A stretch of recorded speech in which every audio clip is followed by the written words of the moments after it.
First of all, I want to say that I'm proud to come up here after people like Dr. Weber, and I'm also proud to come up here after people like Dr. Edwina Welch. And I've told people this over and over again, that I'm in my third year teaching at this university. I teach in the literature department. And many of you out here have been in my classes. Many of you I've worked with in a variety of faculties on this campus. And I would not be able to survive here without the Cross-Cultural Center and what she does and what the staff of that center do. So I just want to make that perfectly clear.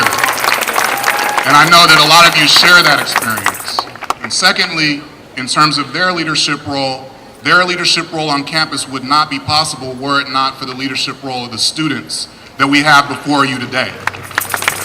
So I want to say, as someone who is put into a role as a leader and someone who counsels young people, as a professor on this campus, and as a member of the community of San Diego, that I'm taking leadership cues from you, the students, particularly those students who are in organizations like BSU and like METRA. I can say without a shadow of a doubt that I would not be able to survive as a faculty of color, and particularly a black male faculty on this campus, which, if you haven't recognized, we're also a very, very, very small number on this campus.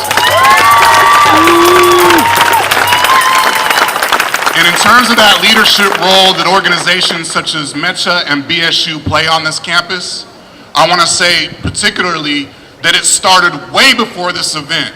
I've been invited to a variety of events by these organizations, and I want to speak to you about one of them in particular. About a week or so before all this crisis erupted, or at least it became obvious to some people that it's a crisis, a lot of people knew about this crisis ever since they stepped foot on this campus. But at least a week before this iteration of the crisis happened, I was invited by students of BSU and METRA to come and speak at a high school day for local high school students of African and Latino descent. And they brought up, 600 high school students from local schools, brown, black, and Asian students from local schools to this campus that for them seems like an alien territory. And I spoke to the black students particularly that day. And when I talked to them, I didn't try to sugarcoat the reality that a lot of us face on this campus. And I looked out into those students' eyes, and I wasn't being a cheerleader for UCSD. I wanted to let them know that someone like me is here should they decide to come here.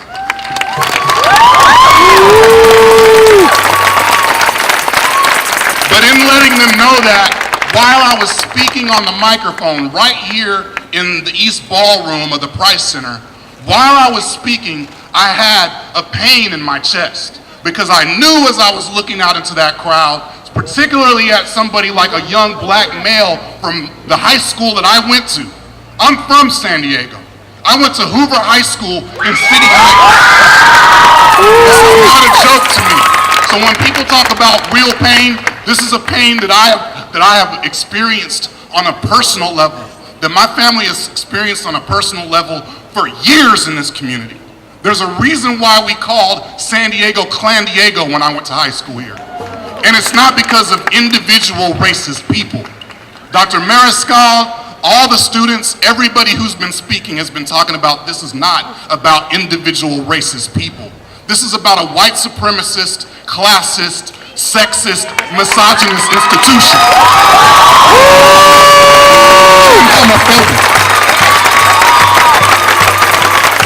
Not mistake the skin color of who enacts a white supremacist act for it being not white supremacist in case it's a black person.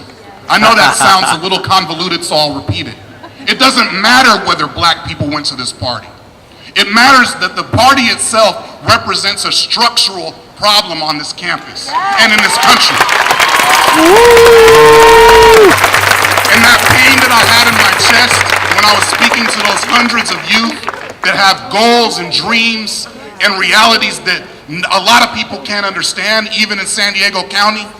Coming from a place like City Heights, you are taught from the very jump that this space right here doesn't belong to you. It is ingrained in you like the air you breathe and the water you drink. None of them feel like this is their space. And so when I'm looking into the face of kids like that, they are very, very aware of how white supremacy acts in the world.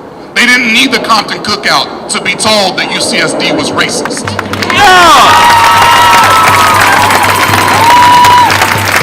So my students know that I like to throw out statistics. And so this pain in my chest that I'm talking about, when I look at that black male or that Latino male at the high school conference and know that there's 40% Latino population in the California prison system, 9% here at UCSD, 30% African American population in the prison system, 1.3% here at UCSD. Now you do the math. They know where they're being trained to go. Their schools look more like prisons than schools.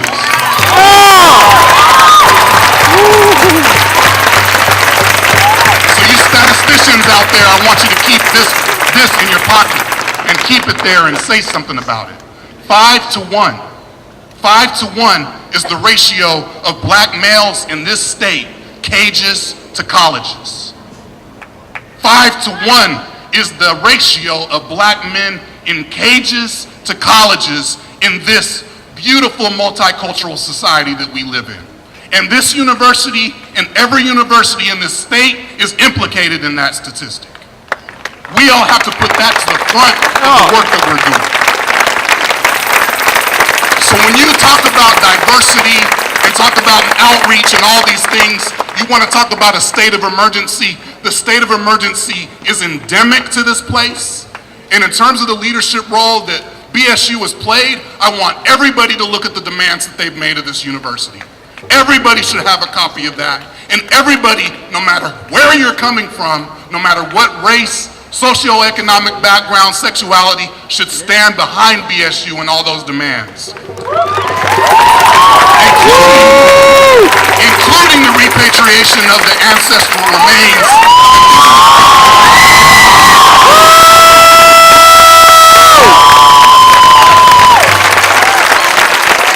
So when I sit and I look at a young man or young woman, because we can't forget that the highest percentage increase in demographic in the prison system in this state is women of color, Latinas and black women particularly.